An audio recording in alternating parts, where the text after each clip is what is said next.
नवाज गमश्तगिन से कहता है, ठीक है, बहुत खूब, लेकिन क्या आपको यकीन है कि जो अमीर आपकी हमायत करते हैं वो अपना इंतखाब तब्दील नहीं करेंगे? तो गमश्तगिन कहता है, परेशान न हूँ, मैं उन पर अपना अख्तियार रखता हूँ। तो कायमाज कहता है, हाँ, लेकिन फिर भी एहतियात करना बेहतर है, बगदाद की राय भी अहम है। तो गमश्तगिन कहता है, खलीफा लड़ाई में मुदाखलत नहीं करता बल्कि फातिह की हमायत करता है। तो कायमाज कहता है, तो क्या इस इंतखाब को बार बार दोहराया जाए तो नतीजे में तब्दीली नहीं आएगी? नतीजा पहले भी बराबर आया है। तो जवाबन गुमश्तगीन कहता है, मेरे पास असल में एक तुरप का पत्ता है जो नतीजा बदल देगा, लेकिन जब मैं उस तुरप के पत्ते का इस्तेमाल करूंगा तो आपको भी उसकी कीमत अदा करनी पड़ेगी। तो कायमाज पूछता है, मेरे साथ उसका क्या ताल्लुक है? तो गुमश्तगीन कहता है, एला के पास मुझे नायब बनाने का इंतखाब है, जबकि सलाहुद्दीन अपने भाई के बारे में फिक्रमंद है। हम अपने तुरप का पत्ता सामने लाएंगे। ये सुनकर कायमाज कहता है, हर वो शख्स जिसे इंतखाब करने का हक हासिल है वो शाम में है, मैं जानता हूँ वहाँ कोई नहीं बचा है। तो गमश्तगीन कहता है, इसके बारे में इतना यकीन ना करो, क्या तुम्हें याद है हम जंग क्यों लड़े थे? मैंने एक बार तुमसे किसी को अगवा किया था जिसे तुमने जंदान में डाल दिया था। ये सुनते साथ ही कायमाज गुस्से से खड़ा हो जाता है और पूछता है, क्या वो जिंदा है? तो जवाबन गमश्तगीन कहता है, जी हाँ। दूसरी जानब काहिरा में फातिमा खातून एक मुलाजमा के साथ शमसा खातून के पास आती हैं और कहती हैं, मैं तुम्हारे पास एक खादमा लाई हूँ, अगर तुम इसे कबूल करो तो ये हमेशा तुम्हारे साथ एक खादमा के तौर पर रहेगी। तो वो खातून कहती है, मैं आपका हर हुक्म बजा लाऊंगी शमसा खातून। और फिर फातिमा खातून कहती हैं, हरीम आगा ने इसकी सिफारिश की है, इसने सिकंदरिया में तालीम हासिल की और ये बहुत हुनरमंद भी है। तो शमसा कहती है, वालिदा बिलाशबा सब कुछ ठीक है, लेकिन अब तक मैंने हमेशा अपना काम खुद किया है, मुझे नहीं लगता कि मैं हर वक्त अपने साथ किसी को रखने की आदत डाल सकती हूँ। तो फातिमा खातून कहती हैं, तुम्हें आदत हो जाएगी बेटी, अभी तुम्हें एहसास नहीं है, लेकिन वक्त के साथ साथ तुम्हारा काम मजीद बढ़ जाएगा। तो शमसा कहती है, ठीक है, फिर हम जिंदगी भर के दोस्त बन सकते हैं इंशाअल्लाह।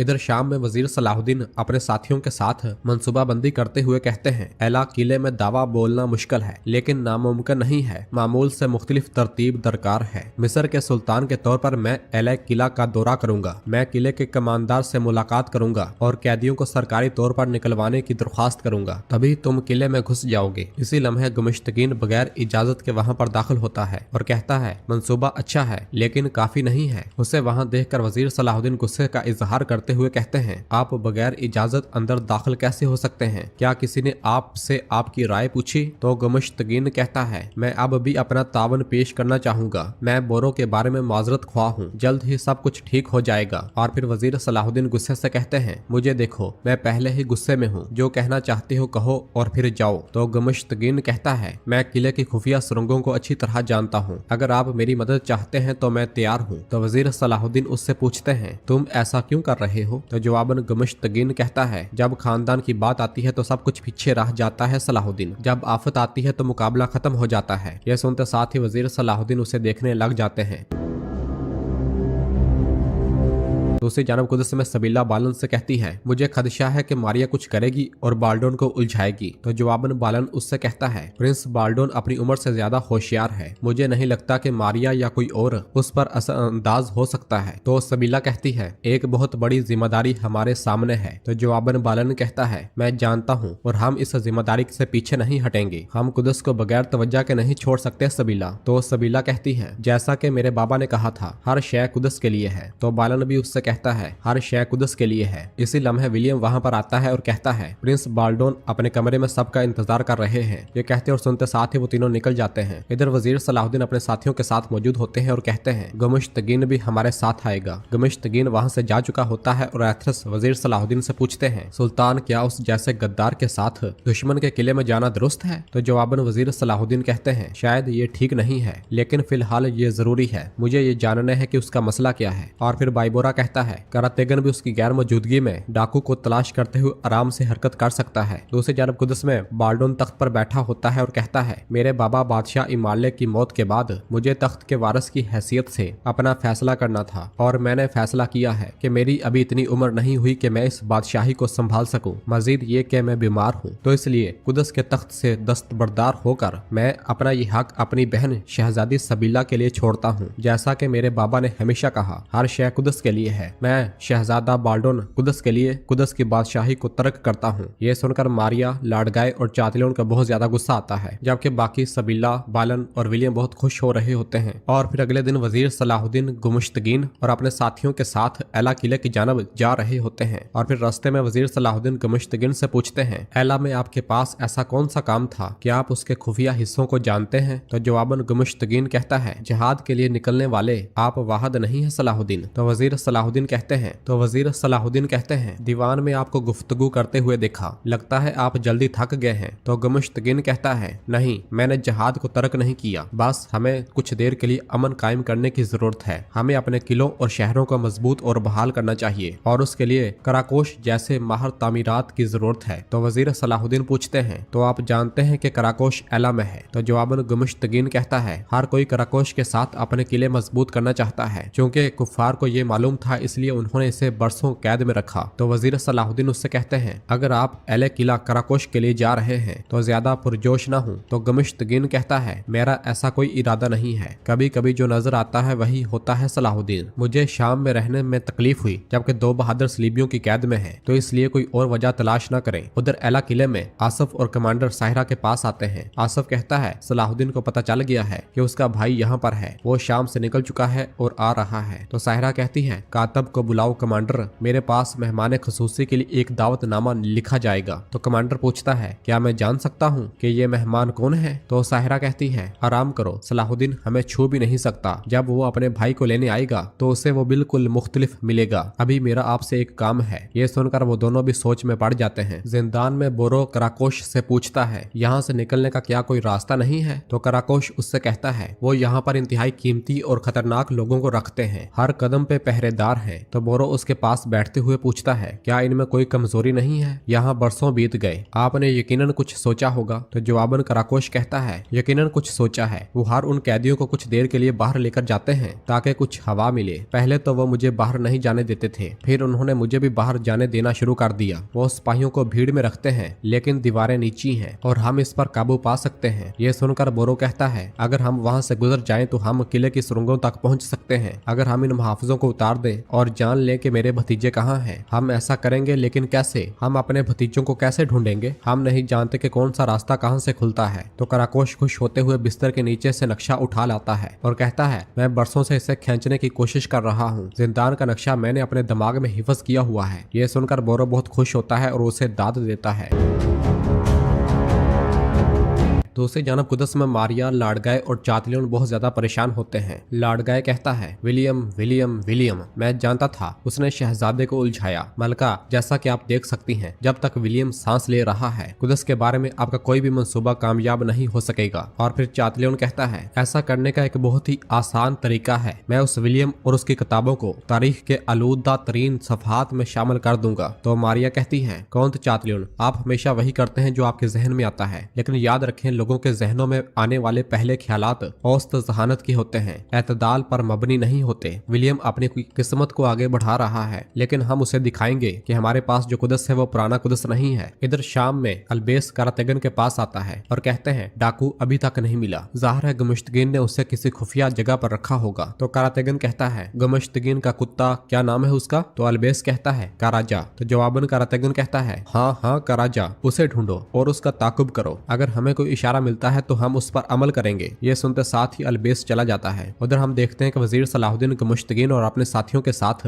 एक सराय में दाखिल होते हैं और आगे बढ़कर बैठ जाते हैं। पूरा सराय लोगों से भरा होता है, सराय लोगों से भरा हुआ होता है। गुमुश्तगीन से दूर बैठकर एथरस अपने साथियों से कहते हैं, वक्फा लेना हमारे सुल्तान का रवाज नहीं, लेकिन ये गुमुश्तगीन। तो बाइबुरा कहता है, शायद वो गुमुश्तगीन का जायजा ले रहे हैं, हम क्या जानते हैं। तो अदरीस कहता है, किसी भी सूरत हाल में मोहतात रहना बेहतर है। वहाँ पर बैठे हुए लोग मशकूक निगाहों से उन्हें देख रहे होते हैं और उनका सरबराह साथियों से कहता है, शिकार पिंजरे में दाखिल हो गया है, कार्रवाई के लिए तैयार हो जाओ। असल हदफ सलाहुद्दीन है, ये हुक्म है, अगर हमने उसे पकड़ लिया तो हम ही गालिब होंगे। जबकि वजीर सलाहुद्दीन मुसलसल गुमुश्तगीन की जानब देख रहे होते हैं। दूसरी जानब कुदस में सबीला बालन और विलियम से कहती है, मारिया की सूरत हाल को खामोशी से कबूल करना मुझे बेचैन कर रहा है। मेरा मतलब है कि उस औरत ने इतनी आसानी से अपने अज़ाइम को क्यों तर्क कर दिया है। तो बालन कहता है, उसे एहसास हो गया है कि अब अब करने को कुछ बाकी नहीं रहा। तो विलियम कहता है फिर भी हमें तेजी के साथ काम करने की जरूरत है। जैसा कि आपने दरख्वास्त की थी, कल आपकी शादी एक सादा तकरीब में होगी। तो सबीला खुश होते हुए कहती है और यकीनन आप ही हमारी शादी करवाने वाले होंगे विलियम। तो विलियम उससे कहता है बड़े एजाज के साथ, अब मैं तैयारियां देखने चलता हूँ। ये कहते साथ ही विलियम चला जाता है। तो बोरो से कहता है अपनी रफ्तार और गोकबोरो की ताकत से हमने बहुत से काफरों को हलाक नहीं किया। पागल भेड़िए, एक बार गोकबोरो ने अपनी गद्दी जोड़ी, दुश्मनों से उड़कर फना हो गया। तो बोरो उससे कहता है कराकोश इतना नहीं, एक तूफान आया और बिजली चमकी, ये भी काफी नहीं है। तो कराकोश उसके पास बैठते हुए कहता है पागल भेड़िया। तो बोरो उससे कहता है मैं इस नजर को जानता हूँ, बताओ ये क्या है। तो कराकोश उससे कहता है कि आपको याद है जब आप आग के पास बैठते हैं तो आप हमेशा वो गीत कैसे गाते हैं। तो बोरो वो गीत गाने लग जाता है। ये पहाड़ कोयले से बने हैं, गुजरा हुआ दिन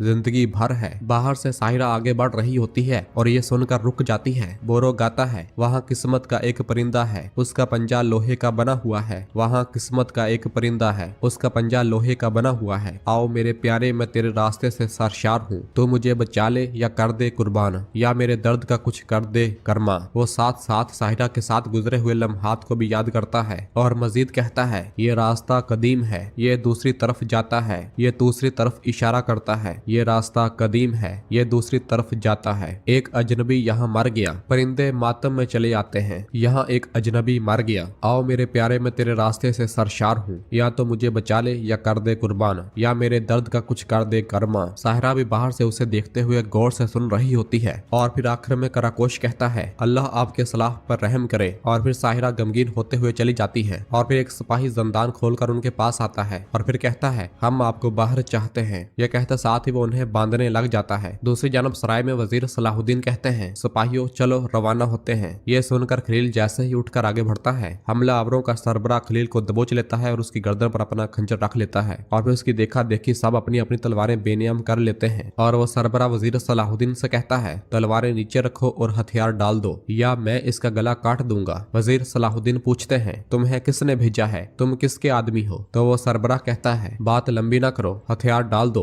वजीर सलाहुद्दीन मुसलसल गुस्से के साथ उसे देखते ही चले जाते हैं। उधर एला किले में सिपाही बोरो को लेकर साहिरा के पास आता है। तो साहिरा कहती है जंजीरों की जरूरत नहीं है, तुम इन्हें उतार सकते हो। ये सुनकर सिपाही बोरो को खोलकर चला जाता है और फिर बोरो साहिरा से कहता है अब इसे ज्यादा मत खींचो, अगर मैं यहाँ से जिंदा निकल गया तो मैं तुम्हारे साथ दोबारा नरमी नहीं करूंगा। साहिरा तलवार निकालती है और उस पर तानते हुए कहती है खामोश रहो। तो बोरो कहता है चलो इसे काट दो, रुको मत काट डालो। जबकि गमगीन होते हुए साहिरा के हाथ कांपने लग जाते हैं। इधर सराय में वजीर हमलावरों से कहते हैं यहाँ से निकलने का कोई रास्ता नहीं है, अगर तुम मेरे साथी को छोड़ दोगे तो मैं तुम्हें माफ कर दूंगा, वरना मैं तुम्हारे सर काट के उसके कदमों में फेंक दूंगा जिसके हाथ में तुम्हारी लगाम है। मगर सरबरा कहता है तुम जब तक हथियार नहीं डालते तुम्हारे लिए कोई फरार नहीं। जब सिपाहियों की नजरें वजीर सलाहुद्दीन पर होती हैं तो गमश्तगीन कहता है सलाहुद्दीन ये गिरा इस तरह हल नहीं होगी, तुम हम सब की जिंदगी खतरे में डाल रहे हो। तो वजीर सलाहुद्दीन गुस्से से कहते हैं खलील मेरा साथी है, कुछ भी गलत न करना। गमश्तगीन कहता है मैं तुमसे हुक्म लेने वाला नहीं हूँ। यह कहते साथ ही वो एक जग उठाकर हमलावर को दे मारता है। खलील खंजर नीचे करता है और हमलावर को काट देता है। वजीर सलाहुद्दीन और उनके साथी भी बाकियों पर टूट पड़ते हैं। हमलावर कटते ही चले जाते हैं। गमश्तगीन भी तलवार का भरपूर इस्तेमाल कर रहा होता है। उधर एला किले में बोरो कहता है चलो साहिरा काट डालो, मगर साहिरा तलवार फेंक देती है और गमगीन होते हुए कहती है गारत हो, मैं तुम्हें मार नहीं सकती, मैं ये नहीं कर सकती। ये कहते साथ ही वो घुटनों के बाल गिर जाती है। तो बोरो पूछता है तुम क्यों नहीं कर सकती साहिरा, क्यों। तो जवाबन साहिरा कहती है क्योंकि तुमने मुझे गार में अकेला नहीं छोड़ा था, तुमने मेरे जख्म पर मरहम रखा था, क्या तुम इसे समझते हो। बोरो भी उसके पास बैठ जाता है और कहता है ए सहराई फूल, ये नफरत खत्म करो, बहुत हो गया, अब जिद न करो, वरना ये रंजिश तुम्हें कमजोर कर देगी। अगर तुम मुरझाओगी तो ये मेरे अंदर की उम्मीद भी मुरझा जाएगी। तो साहिरा उसकी जानब देखते हुए कहती है उम्मीद, तुमने इसे सहराई फूल को तोड़कर टुकड़े टुकड़े कर दिया है बोरो, तुमने वही किया जो तुम्हारे नाम के मुवाफिक था। तुम एक जंगली भेड़िए हो और इसलिए तुमने बगैर किसी रहम के इसके टुकड़े टुकड़े कर दिए। तो बोरो उसका हाथ थामते हुए कहता है इस दफा मुझे अपने दिल के जख्मों की दवा बनने दो, मुझे बनने दो। मगर साहिरा अपना हाथ पीछे करते हुए कहती है लेकिन हमारे दरमियान खून बहाया गया है। यह कहते साथ ही वो खड़ी हो जाती है और मजीद कहती है जब तक मैं तुम्हें मुर्दा न देख लूं मेरे जख्म नहीं भरेंगे। और फिर बोरो भी खड़ा हो जाता है और उससे कहता है वो खून हमें अलग करने के लिए नहीं बहाया गया साहिरा, तुम मुझे नहीं मार सकती, तुम नहीं कर सकती। तो साहिरा कहती है ये मैं नहीं बल्कि कोई और करेगा। तुम किसी और के हाथों मरने वाले हो बोरो, तुम इसे कब्र में भी याद करोगे। और फिर सिपाही को अंदर बुलाकर कहती है इसे जंदान में ले जाओ। सिपाही आगे बढ़ता है तो बोरो खुद ही चल पड़ता है। इधर सराय में हमलावर मुसलसल काट रहे होते हैं। एक हमलावर खलील पर हावी होता है तो वजीर सलाहुद्दीन उसे काट डालते हैं और फिर सबको बहुत ही जल्द जहन्नम वासिल कर दिया जाता है। और फिर सबको मारने के बाद वजीर सलाहुद्दीन गमुश्तगीन को दबोच लेते हैं और उससे कहते हैं अगर तुमने दोबारा मेरे साथी की जान को खतरे में डालने की कोशिश की तो गमुश्तगीन अपना हाथ पीछे करते हुए कहता है मैंने ठीक किया सलाहुद्दीन, अगर मैं मजीद इंतजार करता तो खलील बहुत पहले मर चुका होता। तो वजीर सलाहुद्दीन कहते हैं मैंने तुम्हें अपने साथ लाकर गलती कर दी है। तो गमुश्तगीन कहता है तुम मुझे अपने साथ नहीं लाए, मैं तुम्हारा साथ देने आया हूँ। मैं जो काम शुरू करता हूँ उसे कभी अधूरा नहीं छोड़ता। ये कहते साथ ही गमुश्तगीन चला जाता है। और फिर वजीर सलाहुद्दीन अपने साथियों से कहते हैं हम जब तक एला पहुँचते हैं गमुश्तगीन को देखना। ये कहते साथ ही वो भी अपने साथियों के साथ वहां से रवाना हो जाते हैं। दूसरी जानब शाम में हिजर खातून मलक इस्माइल को दूध पिला रही होती है। इसी लम्हे कारातेगर वहां पर आ जाता है और ये मंजर देखकर पलटते हुए कहता है ओ माफ कीजिएगा हिजर खातून, मैं अपने भांजे से मिलने आया था, मुझे नहीं मालूम था। वो जाने ही लगता है कि हिजर कहती है हजूर बाहर जाने की जरूरत नहीं है, ये रहा आपका भांजा। कारातेगर आगे बढ़ता है और शहजादे को उठा लेता है और उसे देखते हुए कहता है ये बिल्कुल मेरी जैसा लगता है, इसकी नाक तो देखो बिल्कुल उकाब की तरह है, बिल्कुल मेरी तरह। तुम्हारा शुक्रिया, तुम भी एक बहादुर औरत हो। जब उन चोरों ने मेरे भांजे पर हमला किया तो तुम भागी नहीं, तुमने इसके लिए अपने आप को कुर्बान किया और इसकी हिफाजत की, तुम्हारा बहुत शुक्रिया। तो हिजर कहती है ये मेरा फर्ज था। तो जवाबन कारातेगन कहता है तुमने वही किया है जो हजरत इब्राहिम अलैहिस्सलाम की बेवा हाजरा ने किया था जब वो अपने बेटे के लिए पानी लेने निकली थी। ये सुनकर हिजर कहती है आपने हजरत इब्राहिम अलैहिस्सलाम और उनकी बीवी हाजरा की बात की, लेकिन असमत खातून बहुत उदास थी क्योंकि आपने दीने हक को कबूल नहीं किया। तो कारातेगन कहता है आह बहन खातून आह, वो लोग जानते हैं कि मैं किस चीज पर यकीन रखता हूँ, अपने बच्चे के बारे में बताओ। तो हिजर गमगीन होते हुए कहती है उसकी जिंदगी शायद इतनी ही थी, पैदाइश के एक दिन बाद ही मैंने उसे खो दिया। ये सुनकर कारातेगन पूछता है और तुम्हारा शोहर? तो हिजर कहती है वो अपने बच्चे को देखने से पहले ही शहीद हो गया। कारातेगन के मजीद सवाल पूछते पूछते अलबेस वहाँ आ पहुँचता है। उसे देखकर कारातेगन गुस्से से कहता है अरे ओ जादूगर। तो अलबेस आहिस्ता से कहता है मैंने एक घर से कराजा को निकलते हुए देखा, वो ज्यादा देर अंदर नहीं ठहरा, बाहर निकलते वक्त बहुत ज्यादा मोहतात था, डाकू वहाँ हो सकता है। यह सुनते साथ ही कारातेगन शहजादे को देकर वहाँ से चला जाता है। दूसरी जानब कुदस में मारिया चातलियन और लाडगैस से कहती है हम अगर अकेले विलियम से छुटकारा पाते हैं तो इससे हमें कोई फायदा नहीं होगा। बालन, सबीला और विलियम ये सब एक महाज की तरह हमारे सामने खड़े हैं। तो लाडगैस कहता है मंसूबा वाज़ेह है, बालन सबीला से शादी करेगा और वो बादशाह बन जाएगा। तो मारिया कहती है लाडगैस ऐसा नहीं होगा, हम इस बात को यकीनी बनाने के लिए एक मंसूबा बनाएंगे कि ये शादी ना हो और बालन बादशाह नहीं बनेगा। इस मंसूबे के इख्तिताम पर विलियम और बालन को जिंदान में डाल दिया जाएगा। ये सुनकर लाडगैस पूछता है लेकिन ये कैसे मुमकिन होगा? तो मारिया कहती है ये उस शख्स के हाथों से होगा जिसे तुम मारने में नाकाम रहे हो और इस बार वो वाकई मर जाएगा। हकीम लतीफ का खून बालन और विलियम के हाथों जा गिरेगा और शाही ताज हकदार को दिया जाएगा, यानी कि बाल्डोन को।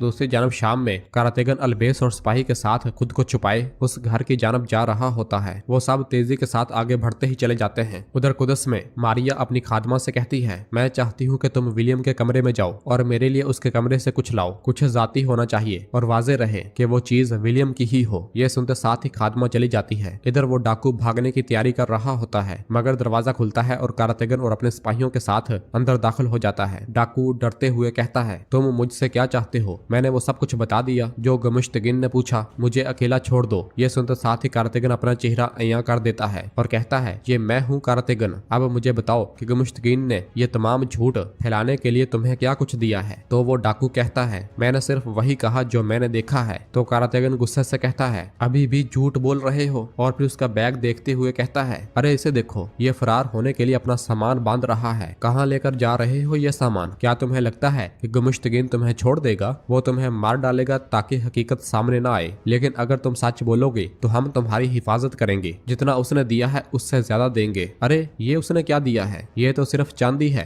यहाँ तक हमारा ताल्लुक है, हमारे पास सोना है सोना, और साथ में ये तलवार भी। डाकू डरते और लालच में आकर एकदम से कहता है ठीक है मैं आपको सब कुछ बताऊंगा जो मैं जानता हूँ। ये सुनकर कारातेगन बहुत ज्यादा खुश होकर भड़क जाता है। ये देखकर मारिया की खादमा उसके कमरे की जानब बढ़ती है और मोहतात अंदाज में दाखिल हो जाती है। है। इधर शाम में कार्तिगन मोहतात अंदाज में डाकू को लेकर बाहर निकलता है और खुद को छुपाए हुए वो सब एहतियात के साथ आगे बढ़ते हैं, मगर इसी लम्हे गुमुश्तगीन के आदमी उनके सामने आ जाते हैं। यह देखकर कार्तिगन कहता है, ओह गुमुश्तगीन ने वक्त जाया नहीं किया, हरकत में आओ और अपने आप को बेनकाब न करना। यह कहते साथ ही कार्तिगन अपने साथियों के साथ उन पर हमलावर हो जाता है, जबकि डाकू पीछे छुप जाता है। कार्तिगन भरपूर कोशिश करता है कि डाकू उसके हाथ से ना निकले या उसे कोई नुकसान न पहुंचे। कुछ समय मारिया की मुलाजमा विलियम के कमरे में तलाश शुरू कर देती है। तलाश करते करते उसे वहां से विलियम की अंगूठी मिल जाती है, जिसे देखकर वो बहुत ज्यादा खुश होती है और अंगूठी लेकर निकल पड़ती है। इधर कार्तिगन अल्बेस और बहादुर मुसलसल हमलावरों को काट रहे होते हैं। लड़ते हुए अल्बेस कहता है, ये बहुत ज्यादा है, हम क्या करेंगे हजूर। तो कार्तिगन चिल्लाते हुए कहता है, बहतान लगाने वाले की हिफाजत करो चलो। वो डाकू जैसे ही उठकर भागने लगता है तो हमलावरों का छोड़ा हुआ एक तीर सीधा जाकर उसके दिल पर लगता है और वहीं मौत की घाट उतर जाता है। बुरा काम करने वाला बुरे अंजाम को जा पहुंचता है और फिर अल्बेस भागते हुए उसके पास पहुंचता है। हमलावर पे दर पे कार्तिगन और बहादुर पर हमला करते हुए पीछे हट जाते हैं। कार्तिगन डाकू की जानब भाग ही रहा होता है कि गिर जाता है। ये देखकर अल्बेस तेजी के साथ उसके पास जाता है और उसे सहारा देता है। कार्तिगन कहता है, छोड़ दो मुझे छोड़ दो, ओह मेरा बाजू। और फिर उन्हें भागता हुआ देखकर कहता है, वो भाग रहे हैं, हमने उन्हें अपनी गिरफ्त से जाने दिया अल्बेस, मेरे बाजू पर चोट लगी है, वो डाकू भाग गए हैं, हम सलाहुद्दीन को क्या जवाब देंगे, लानत हो लानत। उधर कुदस में लतीफ बाल्डोन को दवा लगा रहा होता है तो बाल्डोन कहता है, मैं इस दवा के बाद उठ सकूंगा ना। तो जवाबन लतीफ कहता है, अगर आप सब्र करें और मेरी बातों पर अमल करें तो फिर आप जल्दी ठीक हो सकते हैं। इसी लम्हे बालन और सबीला वहां पर आते हैं। बाल्डोन खुश होते हुए उनसे कहता है कि आप जानते हैं कि हकीम लतीफ ने मुझसे कहा कि आप उठ सकते हैं। बाल्डोन को खुश देकर वो दोनों भी बहुत ज्यादा खुश होते हैं। और फिर लतीफ कहता है, जैसा कि मैंने पहले कहा, हमें सब्र करना होगा, शहजादे ने दवा ले ली है, इंशाल्लाह जल्द बेहतर नताइज सामने आएंगे। और फिर सबीला उसका शुक्रिया अदा करती है और बालन लतीफ के साथ एक तरफ हो जाता है और फिर उससे कहता है, तुम मारे जाने से बच गए, तुम जानते हो अब जबकि तुमने दवा मुकम्मल कर ली है तो तुम वाजे तौर पर हदफ बन सकते हो। ये सुनकर लतीफ उससे कहता है, बीमारी के लिए दवा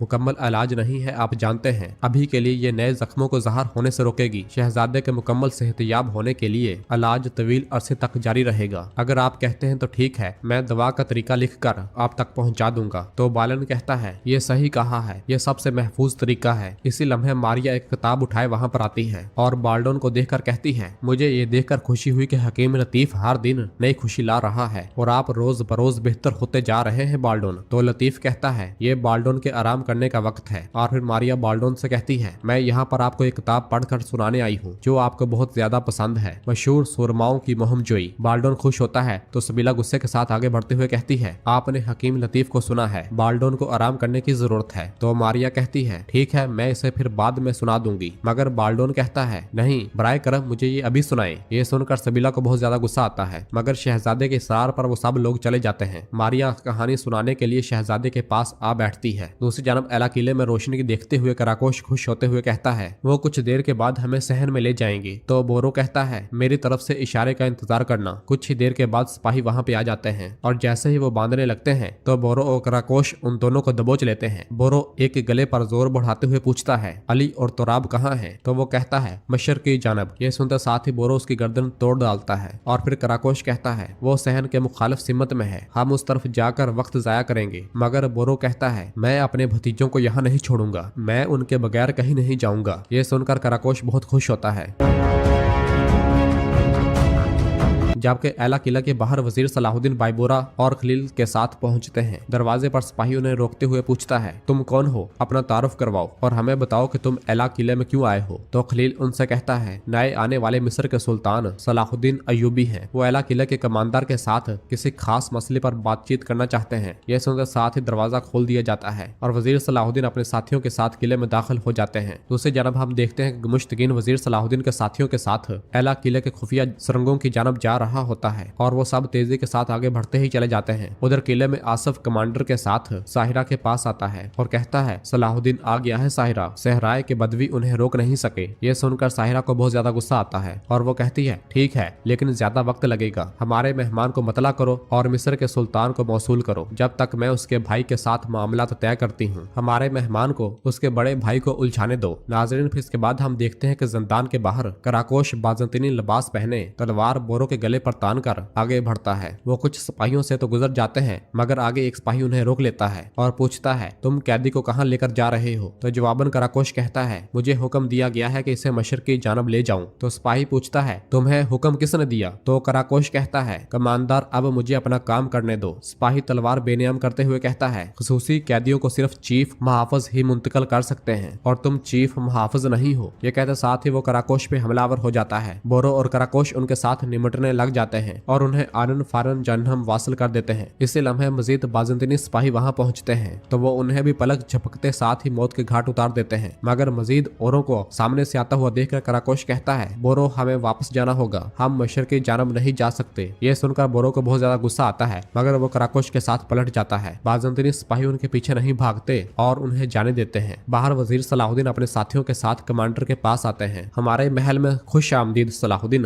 तो खलील गुस्से से कहता है सुल्तान सलाहुद्दीन ये मिस्र के सुल्तान की हैसियत से यहाँ पर हैं। तो कमांडर कहता है मुझे उम्मीद है कि इस अचानक दौरे की वजह दोस्ती होगी। तो जवाबन वजीर सलाहुद्दीन कहते हैं अगर तुम हमारे कैदियों को हमारे हवाले कर दोगे तो हालात वही होंगे जैसा कि मेरी तवक्को है। तो कमांडर कहता है यहाँ कोई कैदी है तो वो हमारा कैदी है सुल्तान सलाहुद्दीन। आपको किसने बताया कि आपके कैदी यहाँ पर हैं। तो वजीर सलाहुद्दीन गुस्से से कहते हैं मेरे साथ गड़बड़ न करो, मैं यहाँ अच्छे तरीके से बात करने आया हूँ। कैदियों को हवाले कर दो और हम खामोशी के साथ निकल जाएंगे। तो कमांडर कहता है ऐसा लगता है मुझे आपको महल के हकीकी मालिक से मिलवाने की जरूरत है क्योंकि जो कुछ आप पूछ रहे हैं वो मेरे अख्तियार से बाहर है। यह सुनकर वजीर सलाहुद्दीन गुस्से से कहते हैं अगर तुम्हारे पास इख्तियार नहीं है तो तुम यहाँ पर क्यों हो। क्या तुम रवायत नहीं जानते और हमें यहाँ दरवाजे पर खड़ा कर दिया है। मैं उससे मिलूंगा जिसके पास महल की ताकत है। तो कमांडर कहता है तो फिर आप अकेले अंदर आएंगे। ये कहते साथ ही वजीर सलाहुद्दीन को लेकर कमांडर अंदर बढ़ता है और उन्हें उस कमरे में भेज देता है। जब वजीर सलाहुद्दीन अंदर दाखिल होते हैं तो तख्त खाली होता है। वो पलट कर गुस्से से कहते हैं अब मेरा वक्त जाया न करो। मगर दरवाजा खुलता है और मैला वहां पर दाखिल होती है। मैला को वहां देखकर वजीर सलाहुद्दीन चौंक जाते हैं और मैला तख्त पर बैठते हुए कहती है अगर तुम इस किले में कोई अहम काम करना चाहते हो तो तुम्हें कैरक की कौंत से मिलना पड़ेगा। तो वजीर सलाहुद्दीन उससे पूछते हैं तुम यहाँ क्या कर रही हो। तो मैला कहती है कैरक किले की तरह एला किला भी मेरे मातहत है। मैंने तुमसे कहा था कि तुम मुझे अपने हर कदम पर पाओगे। उधर राहदारी से आगे बढ़ते हुए कराकोश बोरो को दरवाजे तक ले आता है मगर वो दरवाजा बंद होता है। कराकोश उसे खोलने की भरपूर कोशिश करता है मगर खोल नहीं पाता। ये सब देखकर बोरो कहता है इसे मुझ पर छोड़ दो। वो दरवाजा खोलने लग जाता है तो कराकोश कहता है हमें बस इस रुकावट को अबूर करना है और अपने रास्ते पर चलना है, फिर आजादी मिलेगी बोरो। काफी देर कोशिश के बाद बिलाखिर बोरो दरवाजा खोलने में कामयाब हो जाता है मगर उनके निकलते साथ ही सिपाहियों की एक बड़ी तादाद उन्हें घेरे हुए होती है और दरवाजा बंद हो जाता है। यह सारा मंजर देखकर बोरो कहता है हम जाल में फंस गए हैं। इसी लम्हे साहिरा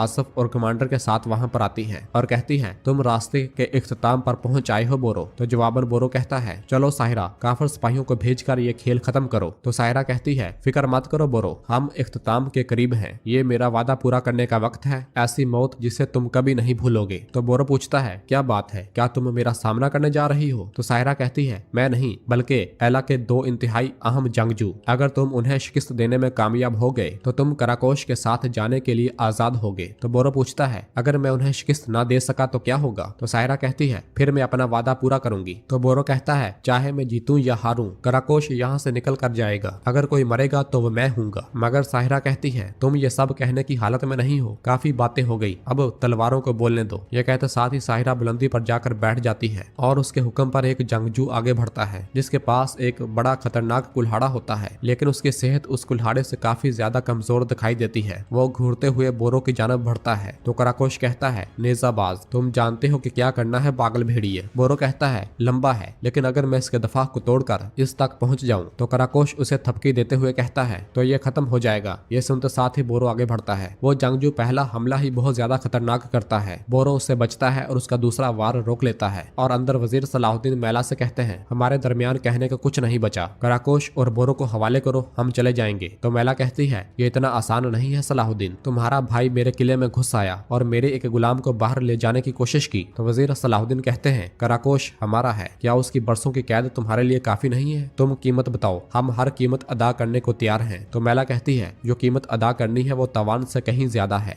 दूसरी जानब कुदस में कहानी सुनाने के बाद मारिया कहती है आज के लिए कहानियां काफी हैं, मगर शहजादा कहता है बराए करम मुझे मजीद सुनाएं एक और कहानी। तो मारिया उसे कहानी सुनाती है, एक नौजवान बादशाह की कहानी, लेकिन उसकी बहादुरी बड़ी है कि आप आप सुनना पसंद करेंगे? शहजादा हाँ करता है तो मारिया कहानी सुनाना शुरू कर देती है। कम उम्र की वजह से उन्होंने कभी बच्चे पर भरोसा नहीं किया। उन्होंने उसे रोकने के लिए हर मुमकिन कोशिश की, तख्त पर चढ़ने से लेकर जिसका वो हकदार था। ये सुनकर बाल्डो परेशान घंटी वाले निशान को भी प्रेस कर दे ताकि आने वाला एपिसोड आपको आसानी मिल सके। दुआ में याद रखें। अल्लाह हाफिज।